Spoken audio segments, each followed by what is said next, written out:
أعوذ بالله من الشيطان الرجيم بسم الله الرحمن الرحیم۔ آج ہم مغفرت کے مفہوم پر روشنی ڈالیں گے۔ مغفرت کے مفہوم کو اچھی طرح ہمیں ذہن نشین کر لینا چاہیے۔ مغفرت کے معنی بخشش یا بخشنے کے ہیں اور اس کا تعلق گناہوں سے ہے، اور گناہوں کو اللہ تبارک و تعالیٰ کے سوا کوئی بخش نہیں سکتا۔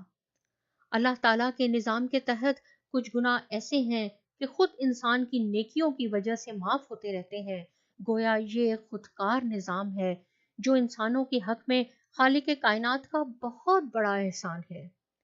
مگر اکثر گناہ ایسے ہیں کہ ہمیں اللہ تعالیٰ سے درگزر کرنے اور معافی کی درخواست کرنا پڑتی ہے۔ اس درخواست کو استغفار کہا جاتا ہے۔ استغفار یعنی بخشش طلب کرنا بندے کا کام ہے، اور مغفرت یعنی بندے کی پردہ پوشی کرنا اللہ تبارک و تعالیٰ کی صفت ہے۔ ہمیں اس محترم مہینے میں اللہ تبارک و تعالیٰ سے اچھی طرح توبہ استغفار کرنا چاہیے، اس لیے کہ اس کی صفت غفار اور غفور ہے۔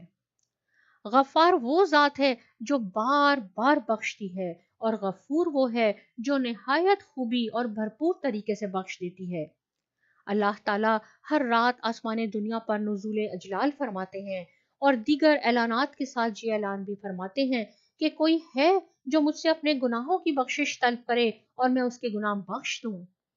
حضور پاک صلی اللہ علیہ وآلہ وسلم نے فرمایا، جو شخص مسلسل استغفار کرتا رہتا ہے، اللہ تبارک و تعالیٰ اس کو 3 انعامات سے نوازتے ہیں۔ پہلا، ہر تنگی اور مشکل سے نکلنے کی راہ پیدا کر دیتا ہے۔ دوسرا یہ کہ ہر غم اور فکر سے اسے نجات دے دیتا ہے۔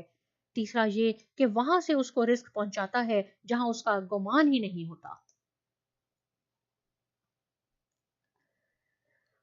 احادیث مبارکہ میں استغفار کے کئی الفاظ موجود ہیں، لیکن سب سے اہم یہ الفاظ ہیں: استغفر اللہ الذی لا الہ الا هو الحی القیوم واتوب الیہ۔ میں بخشش طلب کرتا ہوں اللہ تعالیٰ سے کہ نہیں ہے کوئی معبود برحق مگر وہی جو زندہ اور قائم رہنے والا ہے، اور میں اس کی طرف توبہ کرتا ہوں۔ یہ کلمات ورد زبان ہونے چاہیے۔ اللہ تعالیٰ فرماتا ہے، اے آدم کے بیٹے، جب تک تو مجھ سے بخشش مانگتا رہے گا اور امید رکھے گا، میں تیرے سارے گناہ معاف کر دوں گا اور مجھے کوئی پرواہ نہیں۔ اے آدم کے بیٹے، اگر تیرے گناہ آسمانوں کی بلندیوں کو چھو جائیں، پھر تو مجھ سے بخشش طلب کرے اور میں تجھے بخش دوں گا، مجھے کوئی پرواہ نہیں۔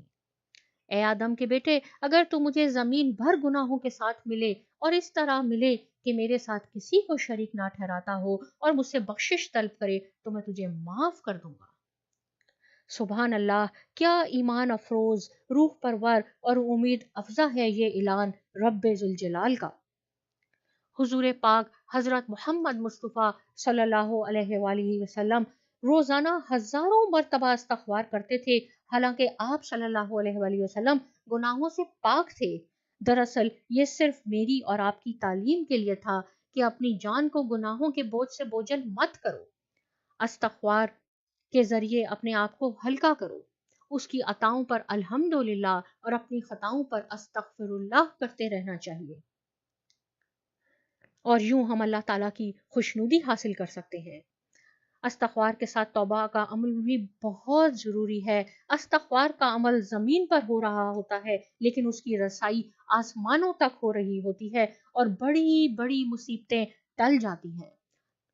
زندگی کی ہر پریشانی کا حل استغفار کی کثرت ہے۔ اللہ تبارک و تعالی ہمیں اجتماعی اور انفرادی طور پر سچے دل سے توبہ استغفار کرنے کی توفیق عطا فرمائے۔ آمین ثم آمین۔ دعاؤں میں یاد رکھیے۔